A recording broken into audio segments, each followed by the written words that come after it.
उत्तर प्रदेश के प्रयागराज के दारागंज क्षेत्र स्थित भगवान श्री नरसिंह देव जी के मंदिर में खास तरह की होली खेलने की प्राचीन परंपरा है। इसे आप प्रयागराज की प्राचीन होली भी कह सकते हैं, क्योंकि होली खेलने की ये परंपरा वैदिक काल की घटनाओं से जुड़ी हुई है और वर्षों से चली आ रही है। होलिका दहन के पूर्व मंदिर में दूर दूर से लोग इकट्ठा होते हैं और एक दूसरे पर फूल वर्षा कर होली खेलते हैं। इस मंदिर में भगवान श्री नरसिंह देव के सौम्य स्वरूप वाली दर्शनीय मूर्ति स्थापित है, जबकि भगवान नरसिंह देव जी के जो स्वरूप सामान्यतः देखने को मिलते हैं, उनमें भगवान के रौद्र स्वरूप का ही चित्रण होता है। यहाँ भगवान का अभिषेक पूजन मंदिर परिसर में स्थित प्राचीन कुएं के जल से ही होता है।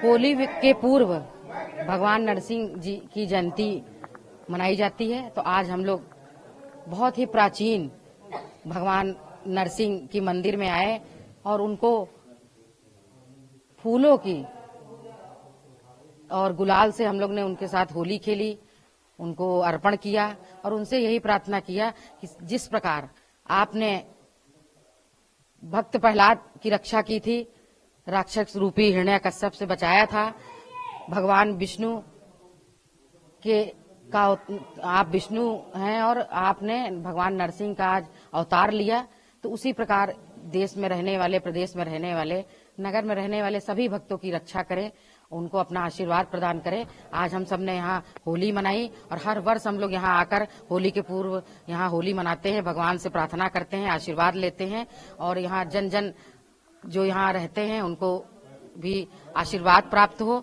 यही आज हम लोग ने ये मंदिर में आज नरसिंह भगवान के मंदिर में होली मनाया। और यह भी कहना चाहेंगे कि सब लोगों को यह जानकारी होनी चाहिए कि आज नरसिंह भगवान की जयंती है।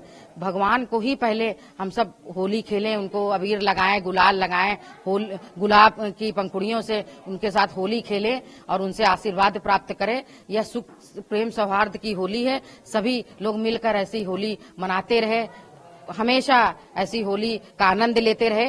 होलिका दहन के पूर्व भगवान विष्णु नरसिंह अवतार लेके राक्षस राज हिरण्यकश्यप का वध करते हैं और अपने भक्त प्रहलाद को जीवन की रक्षा करते हैं। आज हम सब भगवान नरसिंह मंदिर पे आके फूलों की, गुलाब के फूलों की होली आपस में खेलते हैं और भगवान से प्रार्थना करते हैं कि जिस तरह से आपने भगवान प्रहलाद की रक्षा की है, सुरक्षा की है, वैसे ही हम सब के ऊपर आपका आशीर्वाद बना रहे, प्रयागवासियों पर आशीर्वाद बना रहे और यह फूलों का त्योहार, रंगों का त्योहार हर्षोल्लास के साथ सब मनाते रहे। आज हम लोग नरसिंह भगवान का दिन था, वहाँ पे आए, फूल चढ़ाए, अबीर से हम लोग सभी भाई बहन मिलकर होली खेले।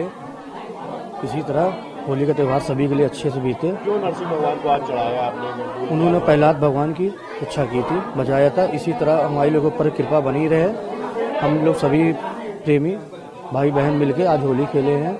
ये होलिका दहन आज का नहीं है, होलिका दहन वैदिक काल से, सतयुग से में, जब आसुरिक शक्ति का प्राबल्य हमारे इस धराधाम पर, इस वैदिक संपदा के पर आक्रमण कर रहा था। महासुर हुआ हिरण्यकश्यप।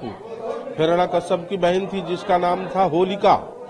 होलिका को ब्रह्मा जी द्वारा वरदान मिला हुआ था, एक ऐसा दुपट्टा मिला हुआ था कि जिसको ओढ़ने के बाद अग्नि के अंदर जाने पर भी अग्नि का प्रभाव न लगे।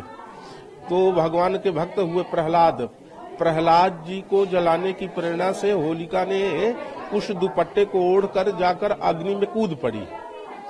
परिणाम ये हुआ, भगवत प्रेरणा ऐसी हुई कि वह दुपट्टा जाकर पूरा प्रहलाद जी पर लिपट गया और अग्नि जलने पर होलिका वहीं पर भस्म हो गई। इससे, इस त्योहार से यह भी एक संदेश जाता है कि आसुरी शक्तियों का दमन होता है और इससे दैविक संपदा का विकास होता है।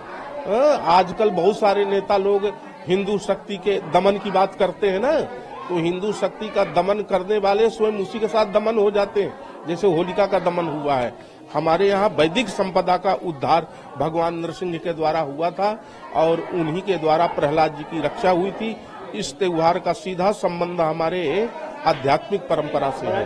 होलिका आप कब है और आज कब है और क्या उसका मुहूर्त, लोग विरोध भी करते हैं उसका, विरोध किस चीज का करते हैं? परंपरा का कि पेड़ से जलाए। तो भाई अब जो आसुरी शक्ति वाले लोग होंगे वो विरोध तो करेंगे ही, क्योंकि होलिका का दहन हुआ है।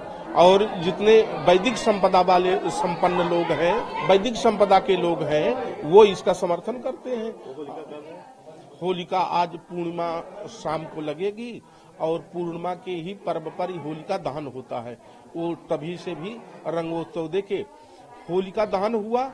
होलिका दहन में परिणाम यह हुआ कि होलिका जल गई और प्रहलाद जी बच गए। दो तरह के लोग वहां थे। जो वैदिक संपदा से संपन्न लोग थे उनको इस बात की खुशी हुई हमारे प्रहलाद जी की भगवान ने रक्षा कर दिए। लोगों ने एक दूसरे के ऊपर अबीर गुलाब लगाने लगे, लोगों को प्रेम से गले लगने लगे, एक दूसरे का मुख मीठा करने लगे। और कुछ आसुरी शक्तियां भी थी जो विरोध करने लगे, एक दूसरे को लेकर नाली में गिराने लगे, एक दूसरे के ऊपर आक्रमण करने लगे। ये क्यों मनाया गया? वही जो विरोध करने वाले हैं आसुरी शक्तियां ही है। वैदिक संपदा से संपन्न लोग तो इस उत्सव को बड़े ही धूमधाम के साथ गले मिलकर मंगल कामना के साथ संपन्न करते हैं।